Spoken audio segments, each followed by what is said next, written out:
24 గంటల విద్యుత్ ఎప్పుడు ఇవ్వలేదు. కరెంటు సంస్థలను భారత సర్కార్ అప్పుల్లోకి నెట్టింది.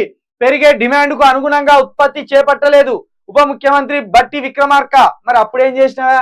నువ్వు అప్పుడు ఫ్లోర్ లీడర్వేనే, శాసనసభ ప్రతిపక్ష నేతవేనే, అప్పుడేం చేసినావు? ఈ ముచ్చట్లు అప్పుడు ఎందుకు చెప్పలే?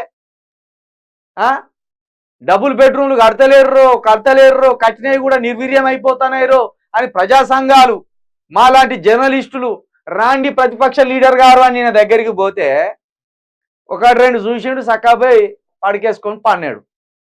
అప్పుడేమో ప్రతిపక్షంలో ఉన్నప్పుడు అధికార పక్షం మీద కొట్లాడే దమ్ము కానీ ధైర్యం కానీ బట్టి విక్రమార్క కావచ్చు, ఈయనతో ఉన్న ఉత్తమ్ కుమార్ రెడ్డి కావచ్చు, ఇంకా కొంతమంది కావచ్చు, ఎవరు చేయలే.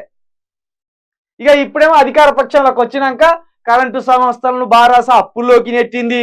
అప్పుల్లోకి నెడతా అంటే మేము చేతులు కట్టుకొని చూసినాం, వీర విధేయులుగా కేసీఆర్ తోటి సాటుగా మేము ఒప్పందాలు చేసుకున్నాం.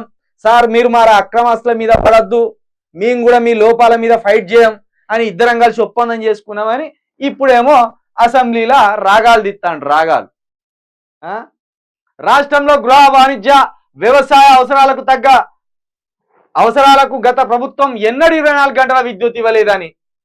ఏది గృహ నివాసాలకు 24 గంటలు ఇవ్వలేదా? ఇది నవ్వుతారు బట్టి విక్రమార్క గారు ఈ మాట ఇవ్వాలన్నా అంటే. చూసే ప్రజలు నవ్వుతారు. గృహాలలో ఎప్పుడైనా కరెంటు పోయిందానే?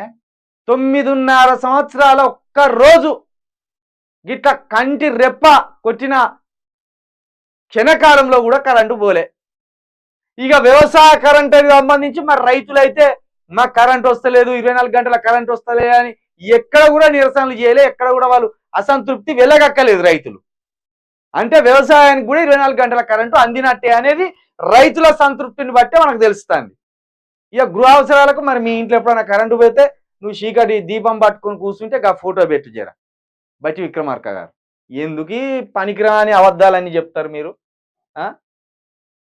10 ఏళ్ల భారత పాలనలో డొల్లతనంపై ప్రజలకు వాస్తవాలను వివరించేందుకు శ్వేతపత్రం విడుదల చేశామన్నారు.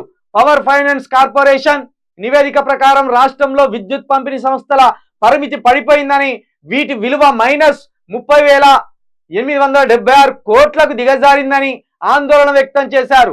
విద్యుత్ రంగంపై ఆయన గురువారం అసెంబ్లీలో శ్వేతపత్రాన్ని ప్రవేశపెట్టారు. అస్తవ్యస్తంగా ఉన్న విద్యుత్ రంగాన్ని గత ప్రభుత్వం నుంచి తాము వారసత్వంగా పొందినప్పటికీ ఇక తర్వాత పేజీలు ఉన్నది. ఆందోళన పడతాడట పాపం. ఇప్పుడు మా ఇంట్లో కరెంట్ వస్తుందో రాదో, నేనే ఉన్నా ఇప్పుడు ఉప ముఖ్యమంత్రిగా అని ఆందోళన పడతాడట బట్టి విక్రమార్క గారు.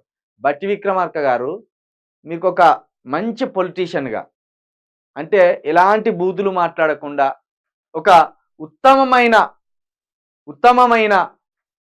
సభ్యుడిగా, ఎమ్మెల్సీగా మీకు మంచి గౌరవం ఉన్నది. మీరు అధికారంలోకి వచ్చినాక ఇలాంటి అబద్ధాలు మాట్లాడితే జనం నవ్వుతారు, మీ మీద గౌరవం కూడా తగ్గుతుంది.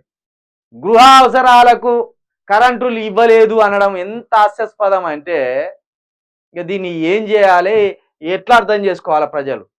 చూసే ప్రజలు నవ్వుతారు. అసెంబ్లీలో మీరు మాట్లాడే మాటలు ఇవా?